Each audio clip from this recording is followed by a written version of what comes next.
Hi there, welcome to No Nonsense Whiskey. My name is VinPF, and on today's episode we've got day 17 of the really good whiskey company Whisky Advent Calendar from 2021.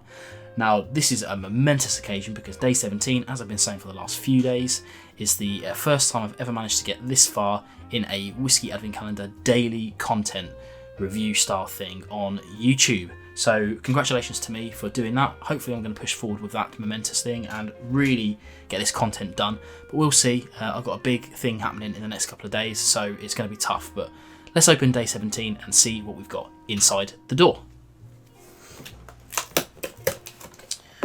Getting close to the end now. It's actually getting quite difficult to get these things out, but okay, fine. We have the Spey. I want to say that says Tenne. Tenne? What do I know about Spey? Not a lot. I've never covered a Spey on the channel before, but I think they're those big, the tall, thin bottles with the kind of white overly label on it. But yeah, 46%. Don't know anything about this.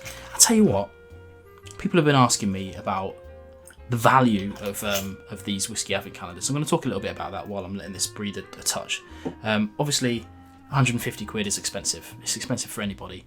And if you're talking in terms of literage that you actually get, sure, it's expensive. You know, and they chuck in things like famous grouse and the value goes down a little bit. But the one thing I can say about this box, in particular, more than any other box that I've covered so far, is that maybe apart from the boutique whiskey one I did a little while ago, which obviously every single one is single cask and is weird and wonderful and whatnot, like the vast majority of the whiskies in this thing I haven't covered or let alone even tried, and some of them just downright I haven't even heard of. So in terms of being able to try a whole bunch of new stuff for somebody who covers whiskey every week for the last five and a half odd years on YouTube, to even surprise me is incredible, I think. So yeah, for that alone I think it's worth the journey into all these different drams. But that's just my opinion. Whether you like it or not is entirely up to you. Let's get into this actual whiskey and see what we've got. Now, genuinely don't know anything about this. I don't know what Tenne means. Nothing, as they say, where I'm from originally, but oh, okay. That's got a nose on it. It's this weird, like, almost orangey, fizzy orange effervescence to it or something like that.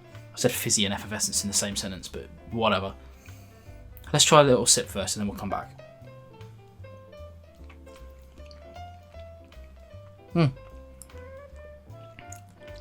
Ooh. Oh, now that's very interesting. Of course, yesterday's one wasn't overly keen on that, but the first impressions of this is quite favourable. I have to say the nose and the palate are very different. On the nose, we're getting that kind of like, it's orange peel, tangerines, it's just oranges, lots of oranges. And I am struggling to get past that, to be honest. It's really the dominant flavour for me. But lovely, you know, I mean, I like an orange, so why not? And it's not something I get very often on a whiskey as well. I mean, we get like back end of oranges, but dominant, not so much. I'd be very surprised if this wasn't like a kind of, maybe not a strange finish, but some kind of finish. Okay, let's go back to the palate.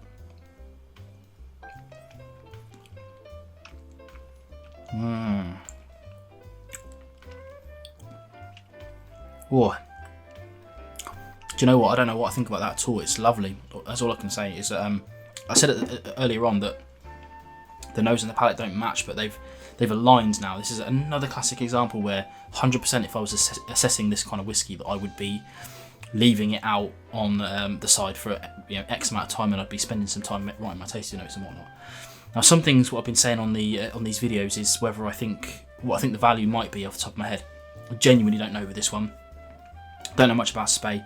This could well be some kind of like weird special finish that I'm not sure about that increases the value somehow. But so I'm not even going to take a guess. For me, I like it a lot. It's not my usual kind of thing that I would go for, but it turns out I quite like it. So definitely going to have a look at this and see if it's not too much money. Maybe bring it back to the channel for a proper review another time. But again, as I've always done for these videos, if it's something that I haven't covered before or even tried before, then I always ask you guys to let me know in the comments below if you've tried this, what you think about it, and if you're another YouTuber that you've covered this, then drop a link below. I'll approve it, and we can share some knowledge about this sort of thing anyway. But onwards and upwards, so let's go and check out day 18 tomorrow for more record-breaking window opening. Catch you later.